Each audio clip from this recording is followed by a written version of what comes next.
Steve and me back again with a Bullseye Guy Shortcast. We're going to fly through this. And what's the topic? There's no such thing as cryptocurrency. Actually, there's no such thing as money. Well, that's not true. Let's just say all money is not created equal. And what do you mean by that? We're going to go through this super fast, fun little presentation. I just did this one in Malta the other day.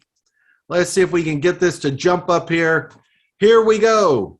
All money is not created equal. Again, super fast on this. I've got a full podcast with deeper information, but gonna fly through this. What do you mean all money is not created equal? Well, we have money. People go, money is money. It's really not. We have a cash dollar, but even all dollars aren't equal.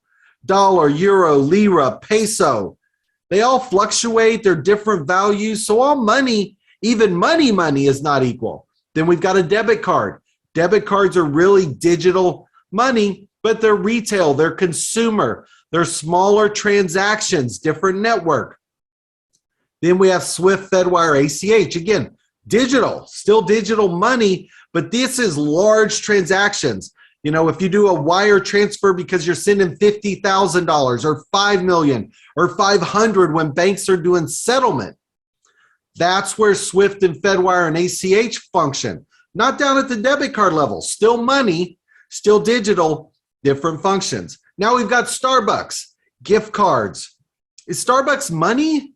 Is it gift card money? Well, you put $100 in Starbucks, doesn't operate as a bank, but they take your $100 and give you value that can only be spent in the network of Starbucks. They use your money, give you value you can only spend. It's technically called a closed loop ecosystem. Then we've got gold. Is gold money? It's kind of like a store of value. You can use it for payment. It's not really good for currency, but if you have a gold coin or a gold brick, you might be able to use it for payment. Then we have stocks, stocks. New York Stock Exchange, NASDAQ, over-the-counter, penny stocks. They're all stocks, but they actually have different forms of risk, different values, different fluctuations on average, but they're stocks. They're not really currencies, but they're forms of money in a different form. Then we have real estate. Is real estate a form of money? Well, again, it's an asset.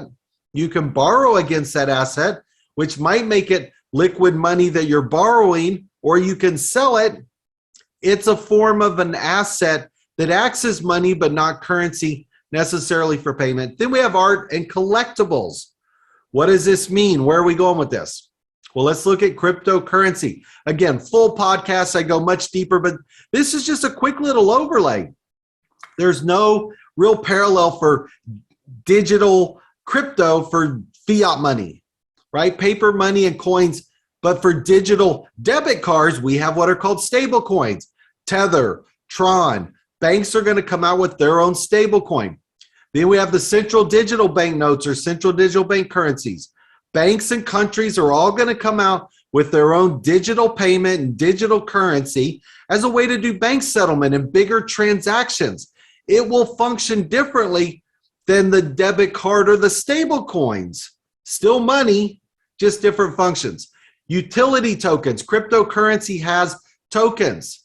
Cryptocurrency, some of them are utilities that only function within a network. Now it gets a little tricky because that token might go up and down in value, but again, it's much like a gift card. If you have a Starbucks gift card, it has a value. It just doesn't go up. So think of a crypto token like a Starbucks gift card meets a penny stock. It can be used in a network if it's a utility, but it might go up and down. Bitcoin to me is like gold, fixed asset. Certain value and price goes up and down. Some functions for payment, not a very good currency. Again, full podcast, I go deeper into it. Crypto tokens, cryptocurrency. To me, most cryptocurrencies are glorified penny stocks. High risk OTC penny stocks. You buy it at 10 cents because you want it to go to $1, not because you're trying to buy a cup of coffee. Cryptocurrencies are speculators. These are retail speculators who are the same kind of people who might buy a 10-cent penny stock. They're not institution guys who are used to buying New York Stock Exchange or NASDAQ, bigger companies. Most crypto projects are early stage, high risk.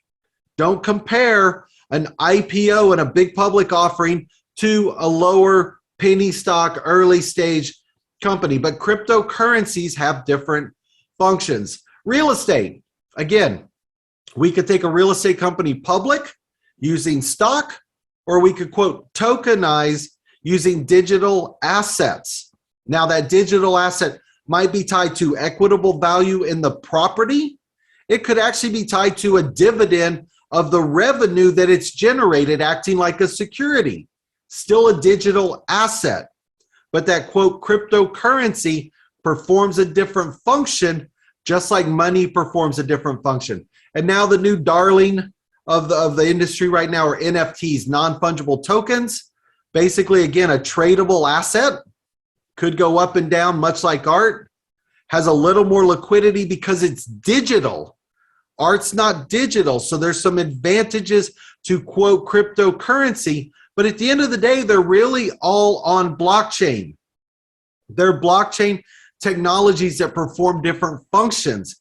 And in my opinion, at the end of the day, there's no such thing as a blockchain company. And people look at me and, oh, how can you say that? Well, if you're old enough to remember, how many of you can think of an internet company? I challenge people, give me an internet company, Google, search engine, Netflix, distribution, Amazon, marketplace. In the early days of the internet, there was Internet World. There's no such thing as an internet company. The internet's just the technology that enables all of these other companies. At the end of the day, any blockchain company might be providing a function for a stablecoin or a digital node or a token or an NFT. There's different companies that perform different functions. And even in blockchain, there's different, quote, chains. Just like in the early days of the internet, there were different security protocols. And even in money, the way a debit card network functions is different than how it travels through SWIFT or Fedwire or the SWIFT network. Still digital money, different rails, different functions, different limitations. That's what happens in digital. That's what happens in stable coins. As we move out, there's exchanges, just like there's stock exchanges, crypto exchanges. The cool part with digital, though, assets is unlike over the counter. If you're on the over the counter market in the US, you might try and uplist to NASDAQ where you get more volume and bigger investors, or dual list out to TSX Toronto or ASX Australia. With crypto assets or digital assets, you can go multiple exchanges, multiple jurisdictions. Really fascinating. Again, podcast goes much deeper into this. And then you've got marketplaces for NFTs, especially OpenSeas, Everscale, Nifty, a bunch of really cool stuff. So the point of all of this is all money's not created equal.